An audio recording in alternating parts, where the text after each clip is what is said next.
আজকে আমি বিকালবেলায় মোবাইলে ভিডিও দেখতে দেখতে হঠাৎ করে আমার সামনে একটা ভাইয়ার ভিডিও চলে আসলো। তখন আমি দেখলাম যে আরেকটি ভাইয়া তার ইন্টারভিউ নিচ্ছে।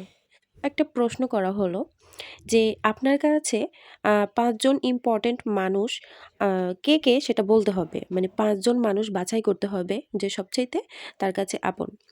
তখন ভাইয়া তার উত্তরে বলল যে আমার মা, আমার বাবা, আমার ভাই, আমার বন্ধু এবং আমার বউ। তখন ওই ভাইয়াটা বলল যে আচ্ছা, এই ৫ জনের ভিতরে আপনি যেকোনো ২ জনকে বাদ দিবেন। কাকে, কাকে বাদ দিবেন? তখন ভাইয়াটা বলল যে আমার বাবা আর হচ্ছে আমার বন্ধুকে বাদ দিব। তখন বলল যে আচ্ছা, এখন আরও অবশিষ্ট ৩ জন আছে। এই ৩ জনের ভিতরে আপনি যেকোনো একজনকে বাদ দিবেন। কাকে বাদ দিবেন বলুন? তখন ভাইয়াটা বলল যে আমি আমার ভাইকে বাদ দিব। তখন ভাইয়াটা বলল যে হ্যাঁ, আর আছে ২ জন।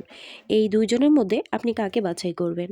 তখন ভাইয়াটা বলল, এটা কিন্তু খুবই গুরুত্বপূর্ণ এবং সেনসিটিভ একটা প্রশ্ন করলেন। তখন বলল যে এই ২ জনের ভিতরে আমি আমার বউকে বাছাই করে নিব। তখন ভাইয়াটা বলল যে কেন? আপনার মাকে রেখে আপনি কেন বউকে বাছাই করে নিলেন?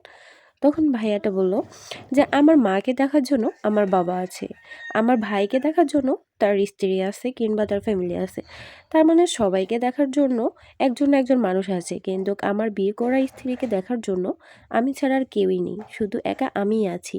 তার আপনজন ছেড়ে সে আমার কাছে চলে আসছে, আমাকেই তার সবচেয়ে আপন মনে করে।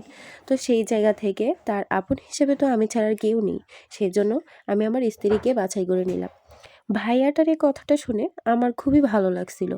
মন থেকে রেসপেক্ট করি এই সকল ভাইয়াদেরকে যারা নিজের স্ত্রীকে সম্মান এবং মূল্যায়ন করে। আজকের এই কথাগুলো যদি আপনাদের কাছে ভালো লেগে থাকে, অবশ্যই আমার চ্যানেলটি সাবস্ক্রাইব করে রাখবেন আর প্রতিনিয়ত আমার ভিডিওগুলো দেখবেন আর সুন্দর করে কমেন্ট করে জানাবেন। তো আজকের মতো বিদায় নিচ্ছি। আল্লাহ হাফেজ।